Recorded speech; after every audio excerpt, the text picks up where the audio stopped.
قابل احترام بزرگوں، میرے عزیز نوجوان بھائیوں اور ہم سے ہزاروں میل دور بیٹھ کر ہمارے اس درس میں شرکت کرنے والے بہنوں، بیٹیوں، بھائیوں، دوستوں، السلام علیکم ورحمۃ اللہ وبرکاتہ۔ یہ میرے اللہ کا کروڑ حق کرم، اس کا فضل ہے، اس کا احسان ہے کہ اس نے ہم سب کو ایک بار پھر رمضان المبارک کی یہ پاک گھڑیاں، یہ برکتوں والے لمحے اور یہ برکتوں والی راتیں، دن ہمیں عطا فرمائے۔ سب کہتے ہیں الحمدللہ، بآواز بلند کہتے ہیں الحمدللہ۔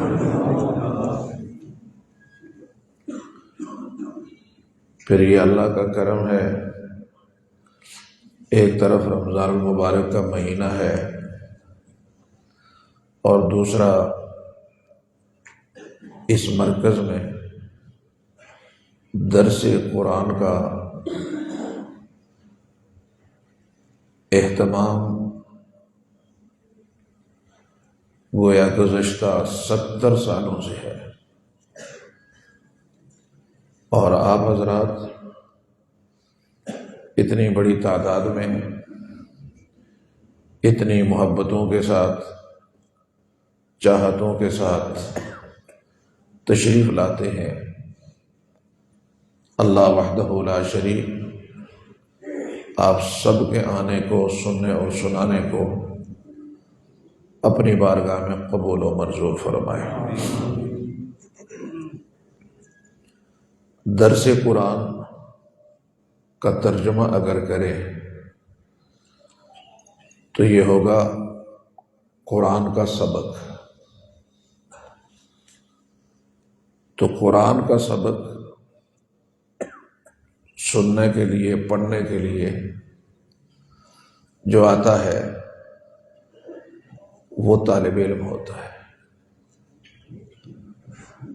اور جو طالب علم ہوتا ہے وہ اللہ کے ہاں بہت عزت والا ہوتا ہے، اس لیے کہ طالب علم کو اللہ نے باقی کسی کو یہ مقام نہیں دیا، قرآن کے طالب علم کو اللہ نے یہ مقام دیا کہ جب وہ گھر سے نکلتا ہے تو اس کے قدموں کے نیچے فرشتے پر بچھا دیتے ہیں۔ تو لہٰذا ہم سب اس اعتبار سے اپنے آپ کو خوش بخت سمجھتے ہیں کہ اللہ رب العزت نے ہمیں قرآن کا طالب علم بنایا ہے، اور یہ وقت آپ ہمیشہ سے اسے بہت اہتمام کے ساتھ، بہت ہی محبت کے ساتھ اس میں شرکت کرتے ہیں۔ مجھے امید ہے کہ آنے والے دنوں میں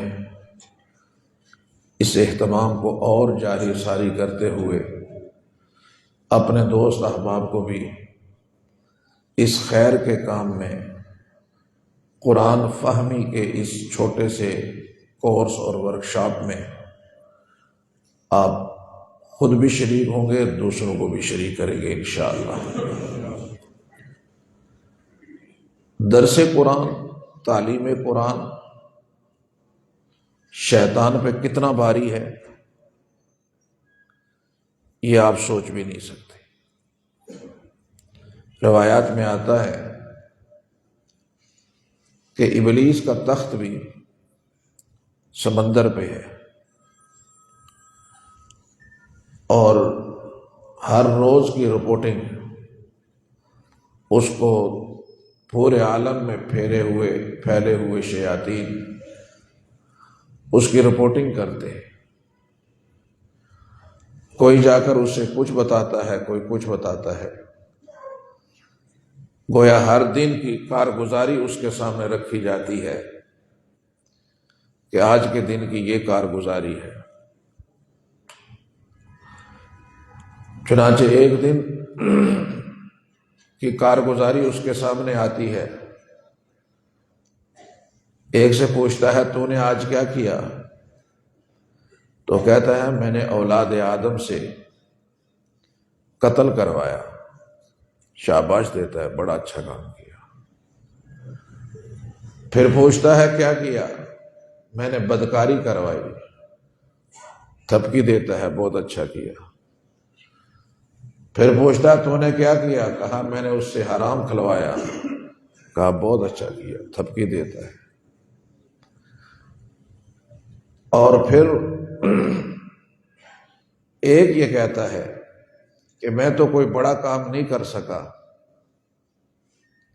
صرف اتنا کیا کہ میں نے میاں بیوی کے درمیان تفریق پیدا کر دی،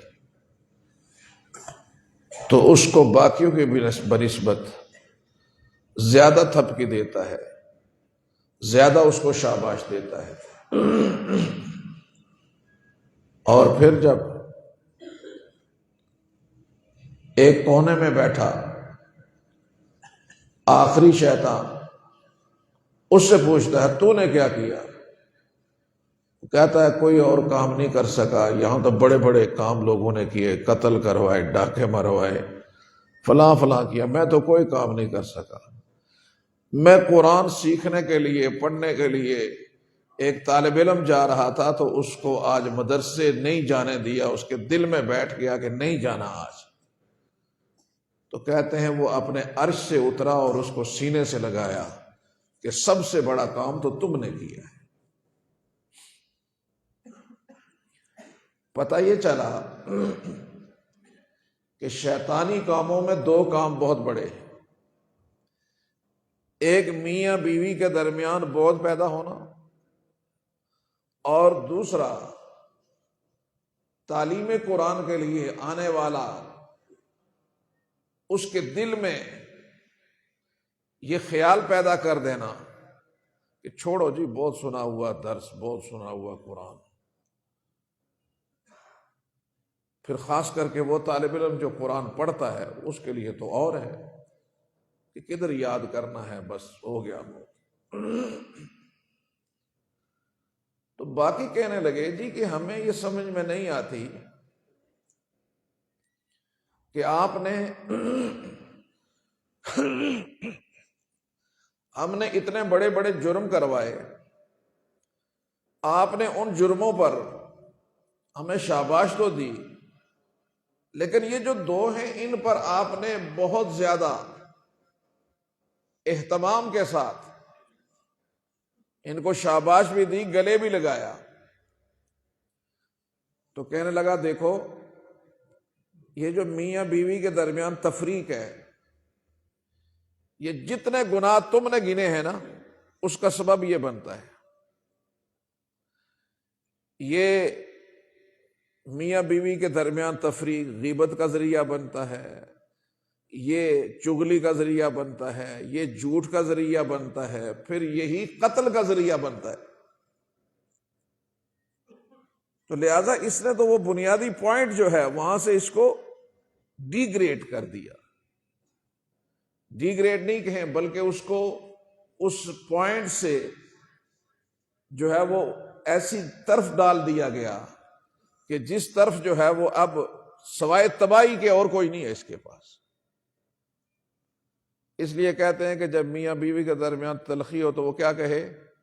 استغفر اللہ لا حول ولا قوت الا باللہ، استغفر اللہ لا حول ولا قوت الا باللہ، تو اس کے شر سے بچ جائے گا۔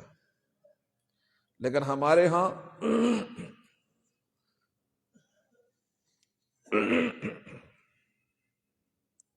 لوگ آتے ہیں اور آ کر تو بڑے پریشان، کیا مسئلہ ہے جی؟ بس جی وہ طلاق دے دی تو کوئی صورت پیدا کرو۔ بھئی اب کیا صورت پیدا ہو؟ تم نے تو برسٹ پورا مار دیا، 3 طلاقیں ہو گئیں، اب پیچھے باقی رہا کیا تیرے پاس؟ او حضرت میں بڑے غصے میں تھا، میں نے کہا اللہ کے بندے کو خوشی میں بھی طلاق دیتا ہے؟ یہ تو غصہ ہی ہوتا ہے تو تب طلاق ہوتی ہے۔ تو لہذا اپنے آپ کو اس کیفیت میں ہو تو کوئی ایسی چیز ہو تو اس صورت میں بجائے تکرار کے ایک سائیڈ خاموش ہو جائے۔ چند منٹوں کی خاموشی آپ کے خاندان کو بچا دے گی، لیکن آپ اگر مسلسل جواب دیں گے تو وہ جواب بڑھتے بڑھتے بڑھتے طلاق تک پہنچ جائے گا۔ چند منٹوں کی خاموشی وہ آپ کے لیے، آپ کے خاندان کے لیے، آپ کی پوری نسل کے لیے خیر کا ذریعہ بن جائے گی۔ تو لہذا اس نے کہا کہ ایک تو اس نے جو سینٹرل پوائنٹ تھا وہ اس نے اچیو کیا۔ جہاں تک دوسرے کا تعلق ہے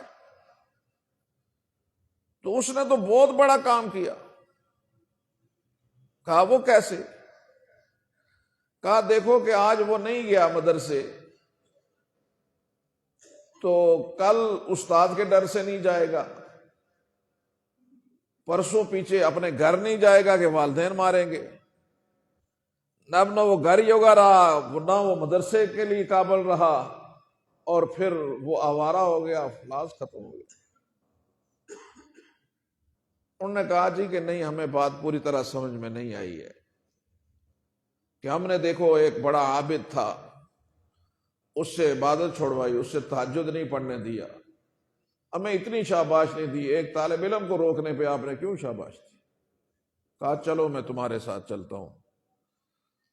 اب یہ خصوصی گشت کے لیے نکلے، جس طرح ہمارے جماعت والے خصوصی گشت کے لیے نکلتے ہیں، خیر کی گشت، یہ شر کی گشت ہے۔ ایک جماعت بنا کر تو ایک عابد کے گھر میں، صوفی صاحب کے گھر میں پہنچے، دروازے پہ دستک دی تو کہا جی حضرت مصروف ہیں ذکر میں، فکر میں، ملاقات نہیں ہو سکتی۔ اس نے کہا نہیں، بہت ایمرجنسی ایک مسئلہ پیش آ گیا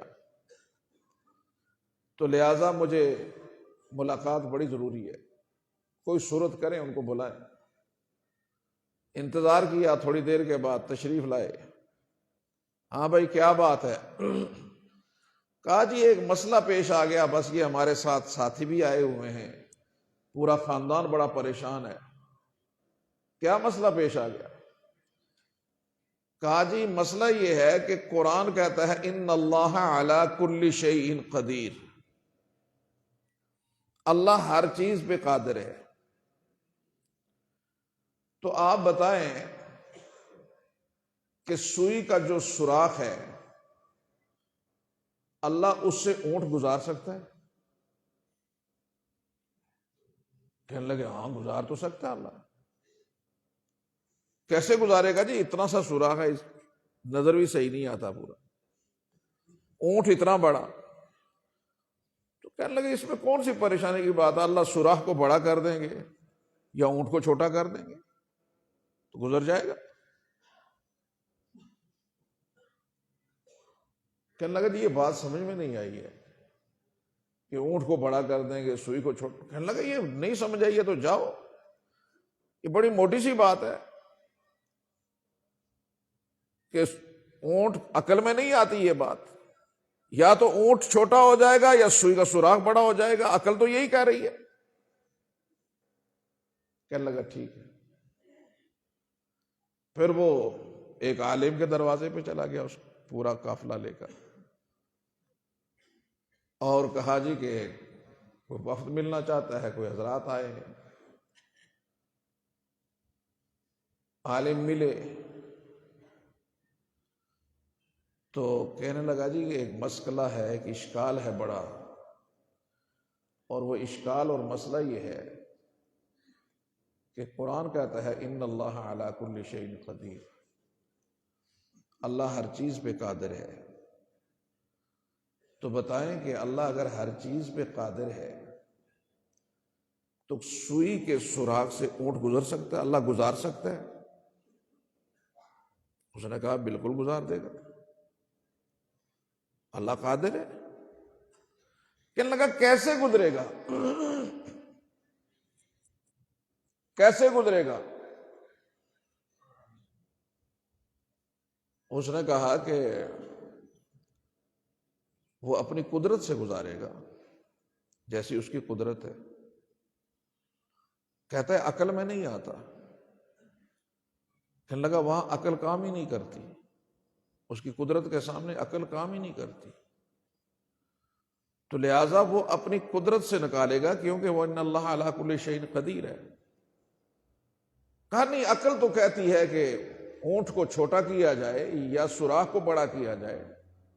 اس نے کہا بالکل نہیں، تم پھر عقل کی مان رہے ہو، اللہ کی نہیں مان رہے، اس کی قدرت کو نہیں مان رہے۔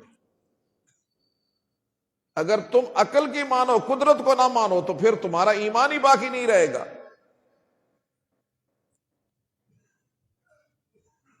تو اب وہ واپس ہوا، کہنے لگا دیکھو اس شخص نے کتنی دانائی سے جواب دیا، اس نے اللہ کی قدرت پر اعتماد رکھا کہ وہ قادر ہے، جیسے جب اس نے کہہ دیا وہ جیسے گزارے، عقل کو درمیان میں نہیں آنے دیا، لاجک سامنے نہیں رکھی، اور اس زاہد نے عقل کو سامنے کیا۔ اس کا اعتماد عقل پہ تھا، اس کا اعتماد رب پہ تھا، تو لہذا اس اعتماد کی وجہ سے یہ موحد بن گیا اور وہ گمراہ ہو گیا۔ صبح ہوگی تو وہ لوگوں کے سامنے یہی عقلی دلائل دے گا، لوگ واہ واہ کرتے رہیں گے، اور یہ توحید کی بات کرے گا اور اللہ اس کو بلندی عطا کرے۔ میرے قابل احترام دوستو، اسی طرح کا ایک ملتا جلتا واقعہ حضرت عبد القادر جیلانی رحمہ اللہ تعالی کا ہے کہ وہ جا کر مسجد میں عبادت کر رہے ہیں، تو عبادت کے دوران اچانک روشنی پھیل گئی، تو پریشان ہو گئے کہ اندھیرے میں اتنی بڑی روشنی۔ تو ایک آواز آئی، عبد القادر، رب نے تیری عبادات کو قبول کر لیا اور پروردگار عالم تجھے اپنی ملاقات کے لیے بلا رہے ہیں، باہر براق آئی ہوئی ہے۔ تو وہ صرف صوفی نہیں تھے، عالم تھے بہت بڑے۔ تو انہوں نے کہا لا حول ولا قوت الا باللہ، استغفر اللہ، لا حول ولا قوت الا باللہ۔ بس یہ کلمات کہنے تھے کہ ایک دم وہ ساری روشنی ختم ہو گئی۔ کہنے لگے یہ کیسے ممکن ہے؟ سوائے نبی علیہ الصلوۃ والسلام کے یہ اعزاز تو کسی نبی کو نہیں ملا۔ عبد القادر کہاں پہ آ گیا کہ اس کی عبادات اتنی قبول ہو گئی کہ اس کو آسمانوں پہ بلایا جا رہا ہے؟ یہ کوئی دھوکہ ہے۔ تو جب استغفار پڑا تو پھر آواز آئی، عبد القادر آج تجھ کو تیرے علم نے مجھ سے بچا دیا، آج تجھ کو تیرے علم نے مجھ سے بچا دیا۔ تو انہوں نے پھر کہا لا حول ولا قوت الا باللہ، استغفر اللہ، لا حول ولا قوت الا باللہ۔ تو کہنے لگے کہ اس پہ استغفار کی کیا ضرورت ہے؟ تو حضرت نے فرمایا کہ یہ پہلے وار سے بھی زیادہ سخت وار تھا۔ اس نے کہا بدبخت، مجھ کو تجھ سے میرے علم نے نہیں بچایا، تیرے شر سے مجھ کو میرے اللہ نے بچایا ہے۔ تو جب ایمان یہ ہو کہ اللہ وحدہ لا شریک، سب کی مشکلیں، سب کی پریشانیاں، سب کچھ حل کرنے والی ذات میرے اللہ کی ہے، اور اس اعتماد کے ساتھ ہم اپنے اس درس میں، ہمارا یہ جو سبق کا ایک پروگرام ہے، اس کے اندر ہم شرکت کریں گے، انشاءاللہ العزیز خیر کا ذریعہ بنے گا۔ اور جب درس ہوتا ہے تو اس کا مطلب یہ ہے ہم سبق پڑھنے کے لیے آتے ہیں، اور جب سبق پڑھنے کے لیے آتے ہیں تو پھر اس میں اوقات کا بھی خیال ہوتا ہے کہ کلاس میں بندہ وقت پہ پہنچے۔ اور پھر اس سے استفادہ پوری طرح کرے، اور اگر روزانہ لیٹ ہوگا تو وہ اس سے استفادہ پوری طرح نہیں کر سکے گا۔ آپ کی مزید سہولت کے لیے کل سے ہم انشاءاللہ نماز ظہر جو ہے وہ 2 بجے پڑھیں گے، اور درس انشاءاللہ 1:30 بجے شروع ہو جائے گا۔ اللہ وحدہ لا شریک ہمارے ان دروس میں برکت عطا فرمائے اور خیر اور برکت کا ذریعہ بنائے۔